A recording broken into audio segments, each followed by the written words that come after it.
This is the Brandon Li Mobile Video Kit by SmallRig for the iPhone 15 Pro Max. Now the question is this video kit actually worth the hype, or is it overrated and iPhone video cages are kind of ridiculous? When I first saw the advertisement for this video kit, I have to admit, it looked pretty cool and it definitely piqued my interest. But I've always kind of felt like iPhone video cages were kind of a gimmick. After all, if you're doing a lot of video content on your smartphone, you're probably using something like a DJI mobile gimbal like the Osmo Mobile, and if you're not taking it too seriously, you're probably just going handheld. So when SmallRig reached out and asked if I wanted to test out the Brandon Li video kit, I was really excited because this would allow me to answer the question of whether iPhone video cages are actually worth it, or if it's just kind of a money grab that doesn't actually really help at all. So let's get into it. To start, let's talk about the features of the Brandon Li video kit and how it's different from the other video kits on the market, and how the things it can do can kind of help you with filming better iPhone videos. One of the strengths of this design is the addition of the quick release side handles, which allows you to switch seamlessly between vertical video and horizontal, or vice versa. Unlike other smartphone cages where the arms actually have something you need to unscrew,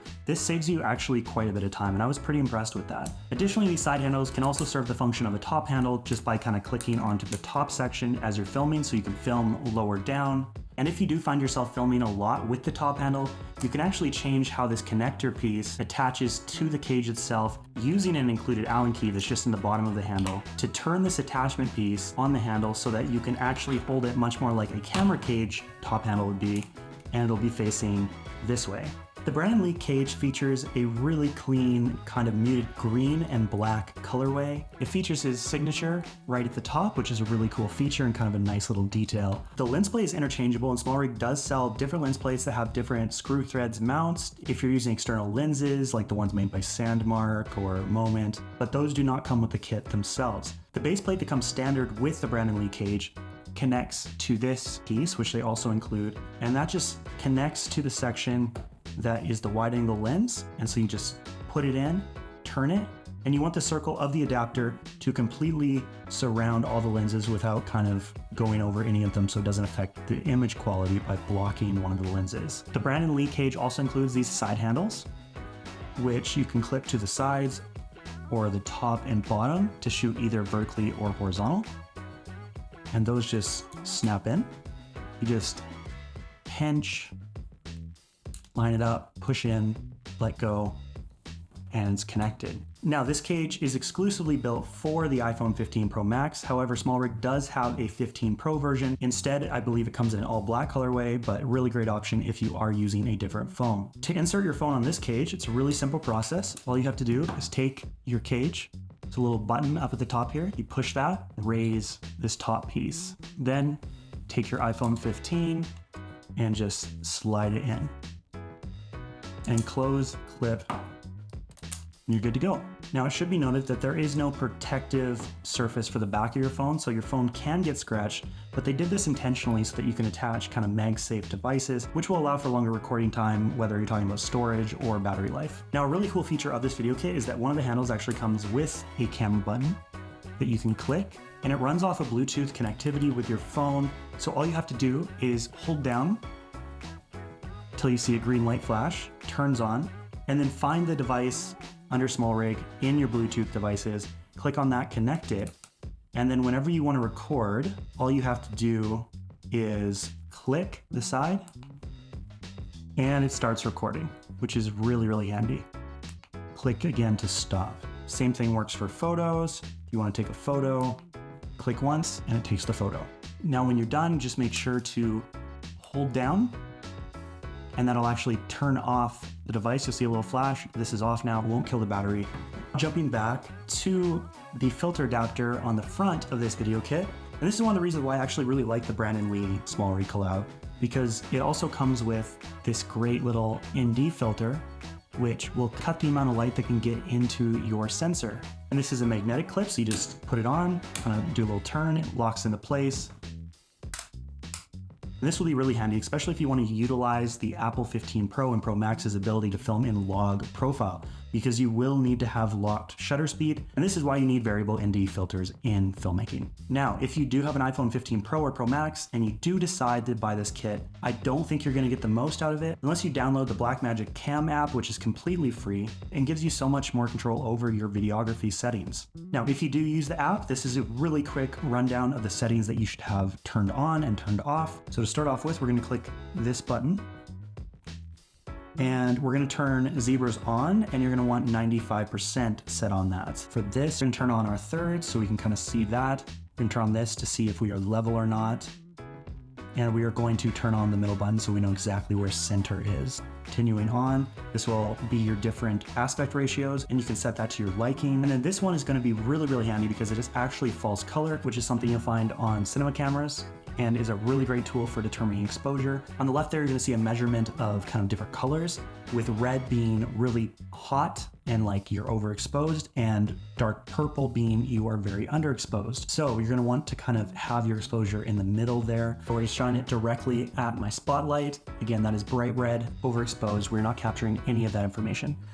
So use that when you are determining your exposure. Next, we're gonna go to LUT. And what's cool about this is when you're filming in a flat profile like log, everything's gonna be kind of gray, lack of contrast, lack of color. You can actually turn on the Apple log conversion LUT here, and it'll give you kind of a preview of what it's gonna look like. So this next setting is focus mode.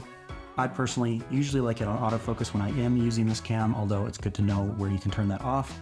Stepping down, we're gonna have our ISO. Now, thanks to work done by people like Gerald Undone, we found that with the iPhone 15 Pro and Pro Max, you're actually not gonna get the max dynamic range unless you're sitting at about 1250 ISO, which is actually fairly light sensitive. So again, you're gonna have overexposure being an issue, which is where having a variable ND filter is gonna be really, really helpful. Then we have our camera stabilization mode, where you can have it off, standard, cinematic, and extreme. We have zoom. So starting off at 1x zoom would be obviously your 24mm, 2x zoom would be your 48mm, which is on this camera. And then if you are getting really serious about your iPhone videography, at the bottom here, you can put in a ton of extra information about what scene it is, what take it is. It's a good take, it's the last clip, interior, exterior, day, night. You can title it, have data in there. Really helpful if you are filming more seriously. Okay, the next section, we're gonna look at the top really quick. Gives you your lens selection, so to click on that, you have your 120mm lens, your wide angle, and your 24mm. It doesn't give you the option of the 35 or the 50, which you're gonna have to go into zoom to get those, unfortunately. And then frame rate. So if you don't know anything about videography, really quick kind of lesson in this.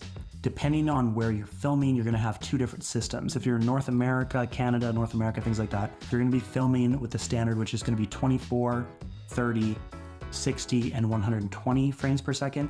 And if you are in like the UK or Europe, you're gonna be using an entirely different cinematic standard, and that's gonna be 25 frames per second, 50 frames per second, and 100 frames per second. And depending on your preferences and location, that's where you're gonna film. And the general rule is whatever your frame rate is, you're gonna wanna double your shutter speed for that. So 23.98, double that is 1/48 of a second. And with shutter, we're also gonna lock that, which will keep ISO from changing on us depending on the lighting condition. So that's a quick breakdown. Why this is important is typically if you're North America, you're filming on a 24 frames per second timeline.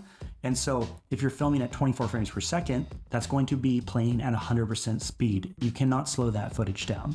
If you go up to 30 frames per second, that 30 frames per second footage you can slow down to 80%. If you go up to 60 frames per second, that footage can be slowed down to 40%. And why? Because 24 divided by 24 is 1, 24 divided by 30 is 0.8, and 24 divided by 60 frames per second is 0.4. So with 60, you can go down to 40%. Basic idea. And then jumping quick into settings, we're gonna go record. You can stick in ProRes 422 HQ. Problem with that is every minute of 60 frames per second ProRes flat log footage you record is gonna be 12 gigabytes, which will fill up a ridiculous amount of space. And also you're gonna need an external hard drive to be able to write that to. You can't record the 60 frames per second log to your phone. So switch it to HEVC.265, go back to record. We are going to do resolution 4K, color space Apple log. Okay, next for camera, we're gonna wanna enable vertical video, and that'll just allow you to film vertically. If you don't enable it, it's going to continue to film horizontally and just kind of crop in. Next, we're gonna wanna lock white balance on record. Shutter measurement, we're gonna do speed for this. Lens correction, you can turn that on, and we'll go to audio. Make sure it's set to whatever audio source you're using. So if you're just using your iPhone, do iPhone microphone. But if you're also using like a Rode shotgun mic, you can set that in there as well once it's plugged in. For monitor, we're gonna do colored lines for focus assist. We'll do it in red. Guides opacity, that's for your aspect ratio. I like it at about 75%. Do it black for me personally, but do what you want. I wanna display audio meters on, display histogram on, display storage status on, and battery indicator on. Media, we're going to do originals and proxies. I wish you could just do originals, but can't. Enable upload it only over Wi-Fi. Could do that. That's probably a good idea. Save clips to in-app only is what we want to do. If you do in-app and photo library, it'll double back up your clips, which will take up more phone storage. If you're recording to files, that's going to be when you have an external hard drive, like a solid state drive plugged in, and you're going to record directly to that hard drive. For LUTs, we're going to want to turn that on to Apple Log to Rec 709. Play LUT on, record LUT to clip. We're going to turn that off because we want the clip to come out as a log flat file, not as something that's already been graded within this. And that's everything you need to know about the app. The rest is just going to be experimenting and getting kind of a feel for it. And this is where having this ND filter comes in handy, because as you're filming, you're going to want to reduce the amount of light, and having that ND filter is actually going to allow you to do that, which will be really, really nice, especially when you have some of these lower frame rates, like 24 frames per second, which allows for a lot of light to come in. So is the Brandon Li Video Kit actually worth it, or is it a lot of hype, especially when you're comparing it to other great options like the DJI Osmo? Well, in my opinion, absolutely it is. And the reason for that is I think it enables you to actually use the strengths of the iPhone 15 Pro and Pro Max. Whereas previously, the way the phone itself was set up, I think really limited you from fully taking advantage of all the tech that is in this device. A great example of this is the large file sizes of Apple ProRes log footage. This kit pairs so nicely with the Blackmagic camera app, especially with the addition of this variable ND filter, which if you're filming in log, you are really gonna wanna dial in your camera settings, something that the native camera app didn't really allow you to do. Additionally, the in-body stabilization on the iPhone 15 Pro and Pro Max is incredible. You no longer really need a gimbal for stable footage. And actually, when you're using one of these gimbals, you actually should turn off some of the in-body stabilization in this smartphone, because it can do some wonky, kind of weird things when using it with a gimbal. Going handheld also gives you way more flexibility with how you're filming. And not only that, but the quick transition between landscape and portrait mode for video makes this so simple to take on a project and kind of run and gun and get great quality video. All of this to say that the SmallRig Brandon Li Media Kit is going to become my go-to kind of smartphone video rig from now on. And as a professional media creator that works a lot on my mobile device, this is going to be something that I use all the time. So is it actually worth the hype, or is it an overrated brand collab? Well, honestly, I think this is worth the hype. This is something that I would recommend, and I'm going to use probably every single week moving forward. So Brandon Li, great job on this. SmallRig, great job on this. Is there anything that I disliked about this cage? It's kind of minor inconveniences, but there are things that I would change. I think one of the big things is, much like the SmallRig kind of universal smartphone cage, they have this attachment which you can connect an external SSD or an external battery pack straight to the front of this. I think having an accessory like that you didn't have to buy separately would be really nice. But having said that, there's a ton of attachments that SmallRig does sell that you easily could rig up something like this and attach one of their external SSD mounts or something like that if you did want to expand on this. But I think, again, using the Blackmagic camera app with the ability to record in H.265 instead of Apple ProRes log, I think that kind of removes the need for an external SSD and honestly makes this kind of not that big of an issue in my mind. And if it is an issue, again, spend 20, 30 bucks, order the SmallRig, clip online, and get that in. Another thing that I wish they included was the addition of several other base plates to kind of allow for that customization. I do have some external lenses that I'd like to use with this, and it's a little annoying to have to order a different base plate to work with it, but honestly, again, minor inconvenience. Overall, I'm not going to use those lenses all the time, And the Brandon Li Video Kit is a really practical and easy means of filming mobile video, which I think was the purpose behind how they designed it. Well guys, that's it. I want to thank SmallRig for sending me this mobile video kit. They don't get to review the video and they don't get to say over anything that I say in it. No money has exchanged hands. They just sent me the Brandon Li cage to test it out. So for all you iPhone videographers out there, I want to know, what are you filming with? Are you going handheld? Are you using a video cage like this? Or are you still team gimbal? If you enjoyed this video, please like and subscribe. I'm Kalen Charles, and I will see you next time.